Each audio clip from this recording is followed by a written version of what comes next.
Magandang araw po mga kapuntos, at sa araw na ito po meron po akong tampok na video para sa inyo at sana ay magustuhan ninyo. Kaya sa mga bago pa po sa aming channel, please po don't forget to hit the subscribe button at ang notification bell para maging notified kayo sa bawat video na ilalabas ko sa channel na ito. At bilang kahilingan po ng punto por punto team at naway maintindihan po ninyo, sana po wag nyo pong i-skip yung mga ads sa aming mga video. Sa maliit na bagay na po na yan, malaking tulong po yan sa ating programa at sa ating ministry. Sana po maunawaan po ninyo. Maraming salamat po, kaya wag na po natin patagalin. Simulan na po natin.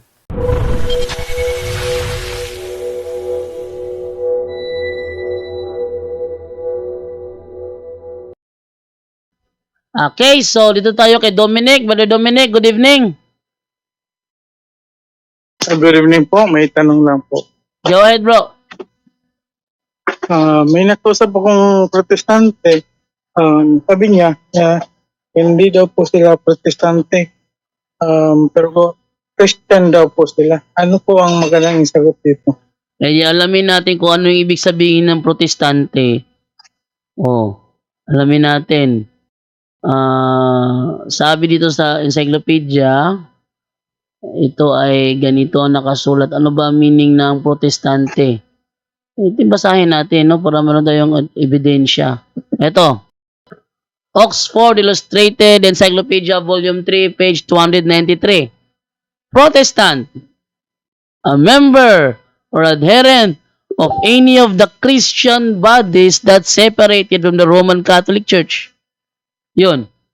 A member or adherent of any, kahit ano, of the Christian bodies. Membro siya ng Kristyanismo. Pero, separated from the Roman Catholic Church. Ano siya? Separated siya o hindi? Hiwalay po. Kung separated Hiwalay siya, ayun. Bro Dominic, ngayon i-type mo lang ngayon Protestant meaning, sasagot ang sasagot ang internet dictionary, nakalagay yan, ganyan na ganyan. Yung nag-separate sa Catholic Church. Sabihin mo sa kanya, search mo nga mo sa kausap mo, Protestant meaning. Lalabas talaga agad-agad. Meaning ng protestante, yung mga humiwalay sa Katoliko. Nakalagay, Protestant meaning lang. Ganun lang kasimple ang sagot, bro. Actually, ang inaano nga nila kasi hindi sila humiwalay daw. Kasi nagsimula sila sa kanila lang. Kaya hindi sila protestant. Yun ang sinabi nila. Nagsimula sila sa kanila lang? Tanungin mo sila, bro, nasaan sila nung taong 200? Sila ng church. Ito, ha? Sabi sa kanila, bro, nasaan yung ano nyo? Meron ka bang may pakita sa aking history? Kung nasaan kayo nung taong 200? Yung wala silang mano. Pero bastayan lang nila na nag-claim sila na Christian. Ay, at hindi. Hindi sila protestant kasi hindi sila galing sa Katoliko.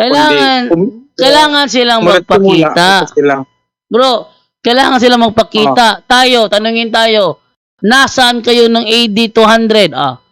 Tingnan sa sa list of popes. Sino ang ating sa papa ng panahon yun? At nasaan sila nun? Hindi may record tayo. Sila, may record ba sila? Maglabas sila kung may silang record. Okay. Ano po pag magkita kami ulit? Sabihin ko sa kanya. Second question po pwede? Sige, go ahead, bro. Okay, second question ko po. Iba sa SDA yung The Great Apostasy na libro? Ano yan? The Great Apostasy na libro? Para SDA ba yun? The Great Controversy? Controversy o... Yes, SDA yun. Bakit naniniwala sila sa Great Controversy na libro?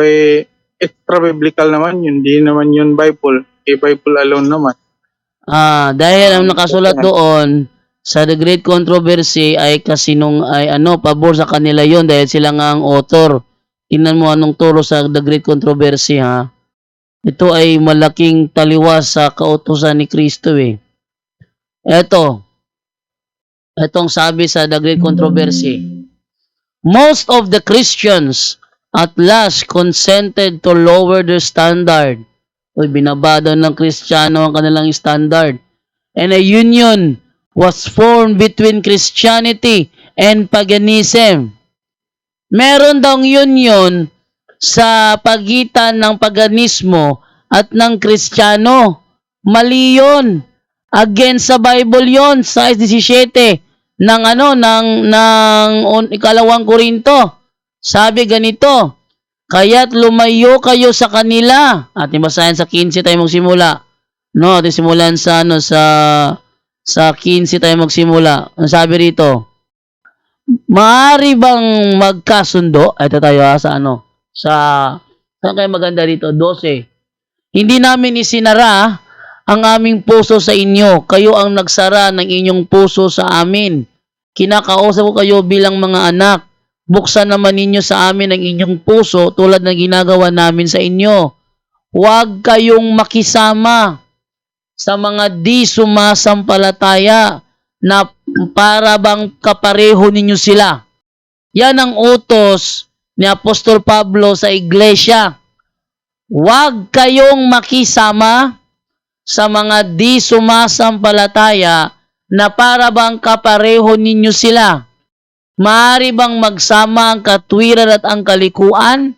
O kaya ay ang liwanag at ang kadiliman? Maaari bang magkasundo si Kristo at ang dyablo? Ano ang kaugnayan ng sumasampalataya sa di sumasampalataya? O di kaya ang templo ng Diyos sa Diyos-Diyusan? Hindi ba tayo ang templo ng Diyos na buhay? Siya na rin ang may sabi, mananahan ako at mamumuhay sa piling nila. Ako ang magiging Diyos nila at sila'y magiging bayan ko. So yan ang isang ebidensya na hindi magkakaroon ng kasunduan sa pagitan ng pagano at ng Kristyanismo. Pero ang turo nila sa sa The Great Controversy ay union. Ay union was At saka, formed. Bojondo, Yes. sabi pa dito bro, in this text, White presents Christian history and events as signifying the cosmic battle of duality between Jesus Christ and Satan. The various incidents described are, according to White, manifestations of this battle on earth. Key players such as the papacy, together with various saints and prophets, are also described as playing influential parts in the ongoing battle. So, pinapahayag pala dito ni Ellen White na patuloy ang labanan between Christ and Satan. Then, ang mga key players, no, yung mga naglalaro baga kay Satan, yun ang papacy, together with the various saints and prophets. So, sila ang in Christ na ano bro dyan, no? Ito sabi dito, meron kasi rin ako dito. So ito yung nagsabi dito, no? So panilin lang talaga, kaya paniniwalaan nila yan bro. Dahil against sa atin. Yeah. Kaya papaniniwalaan talaga nila yan. Yun na nga sabi ko eh. Pero Delikado kapag sila author. Yun mo yung sa baba. As the followers of Christ united with idolaters, the Christian religion, ito yung pinakamalaking sampal kay Kristo, the Christian religion became corrupted and the church lost her purity and power. Aba, napakalaking insulto kay Kristo yan. Bakit? Ano bang sinabi ni Kristo? Matthew chapter 16 verse 18. Sabi ni Kristo, now I say to you that you are Peter, and upon this rock I will build my church, and all the powers of hell will not conquer it. Pero ang turo ng Sabadista, and the church lost her purity and power. The church became corrupted. Sabi na nga ni Kristo, and all the powers of hell will not conquer it. Pero ang turo ng Sabadista, ang iglesia na tayo ni Kristo became corrupted. Nako. Kaya peligro kapag sila talaga ang author. Sabi ko nga, sabi ni Camacho, Meron kasing mga referensya na impluwensyado ng Katoliko. Doon kayo sa mga libro na hindi nila impluwensyado. Gaya ng mga kritiko sa Katoliko, hindi namin impluwensyado. Pero ano mga pinagsusulat? Puro kasinungalingan. Gaya nun. Dagi kontrobersi. Ah. Sinungalingan yun. So hindi yun walang batayan yun sa Bible. Yung Wala. The Great Controversy. Salungat pa nga sa ang Bible eh. kumukontra sa, Wala bro, kasi sila mismo ang kumukontra sa aral nila. ang sabi, Bible alone. hindi bro, kasi ang sabi dito bro, Ellen G. White was one, we are also told that the future holds further conflict and that eventually, with faith and belief sustained by adherents, Satan will be driven out for good. It is through this process that the world will become, hindi pala ito sa baba pala. Ellen G. White was one of the foremost early leaders within the Seventh-day Adventist Church. It is her doctrine. Kanino daw? It is her doctrine. So, doktrina lang ni Ellen G. White, inspired by many visions she had, corresponding with her intensive study of many Christian scriptures and texts. So, bunga lang yung pagbabasa niya at pag-i-study sa mga Christian scriptures, kaya nagkaroon siya ng mga ganyang vision, which holds prominent place in Adventist theology to this day. Of the 28 fundamentals belonging to this denomination, this book represents the 8 that Jesus Christ arose literally and bodily from the grave. So malinaw na yun, galing lang sa vision ni Ellen G. White na naging bunga ng kanyang intensive study of many Christian scripture and text. So haka-haka lang tong libro na to bro, hindi to galing sa Bible. Hindi ka narinig mo dyan do. Brother Dominic. Maraming salamat po. Sila pa lang kumukontra sa nila Bible alone. Hindi sila may turo wala. Last na lang, Brother Jando. Say, go ahead, bro. Na lang ako. Pwede ba i-promote ang channel nyo sa ibang lugar? Ay, promote. Para manood? I-promote ang aming channel. Kumari nga, darating na panahon na ako'y magpapatayo ng English na punto por punto eh. So, abangan nyo yan. Meron ako inihandang tao, 2 na. Anak ni Ate Sheila, tsaka yung isang si FD Tagbilaran na biyasa sa English para sa darating na punto por punto English version. At ang aking tutor para sa akin, yung anak ni Ate Edna, ano yun, Ate Edna, Daryl? Siya yung gagawin kong tutor ko, personal tutor. Darren Paliza. Siya yung gagawin kong personal tutor sa darating na punto por punto English version. Abangan nyo yan. Darating tayo dyan. Pare Dominic. Okay po. Maraming salamat po. Kasi baka nakapag-isip kasi ako na siguro mas maganda para maraming makapagtanong at marami rin ang matuto. Darating. Brother Jando, Yes. may nagparating pala na sana daw may subtitle yung mga uploaded videos Ay, para maintindihan. bugbog sarado ako niyan, te. Bugbog sarado ako niyan. Maglagay pa ako ng subtitle. Sa settings yon? Ha? Hindi ba yun sa settings? Hindi lumalabas. Tinry ko eh. Yung lalabas na English, wala. Hindi ganun. Tagalog words ang lumalabas pero wrong grammar pa nga. Nahabol niya yung tamang pronunciation. So, walang nangyayari na English translation, no? Kung gagawa ka ng subtitle, kailangan mong personaling gawin yun. Gumawa ka ng English subtitle. Kaya lang, bugbog sarado ako nun. Maliban na lang kung merong mag-offer na na dyan tulungan kitang gumawa ng subtitle. Talagang bugbog sarado ako pag naglabas ako ng subtitle. Kaya pasensyahan nyo na lamang po. Si Brother Darwin kasi yung kanyang mga kaharap pag siya nagsalita, mga Visayan speaker yan eh. Kaya nagbibisaya siya. No? Pero Magtanong lang kayo sa punto por punto, sagutin na lang namin kayo. Ano ba sinabi doon na ano na at ako'y sasagot. Yung ating mga kasamahan sasagot yan. Mahirap yung maglagay ng subtitle, bugbog sarado ako niyan. Baka hindi na ako makabangon kinabukasan dahil sa bugbog sarado ako sa paggawa ng subtitle. Mahirap yun. Yun ang sagot ko, Ted na. Kayang-kaya mo yan, Brother Jando! Brother Dominic, okay na ba yun? Okay, maraming salamat po. Okay na yun. God IBA ka bless daw, po sa Brother ating lahat. Jando. Okay, thank you sa iyo, Brother Dominic. Ano yan? Ted na? Sa Ted? IBA ka! Okay. So, doon naman ako ngayon sa ano kay Jers Padilla. May tanong si Jess Padilla. Teka lang, bro, dyan daw. May alien dito nakapasok, si Neil Lauren. Sabi niya, tune in po kayo sa MCGI o sa mas kilalang ang dating daan. Doon, mas marami kayong matututunan. Ba't nandito ka? Umalis ka dito. I-out ko nga to. At saka ano, Remove. wala nang sasagot ng tama doon dahil puro na lang record yun. Wala na si ano. Wala na kayong pagtatanungan doon. Wala na. Dahil puro na lang yung recorded. Walang ano doon,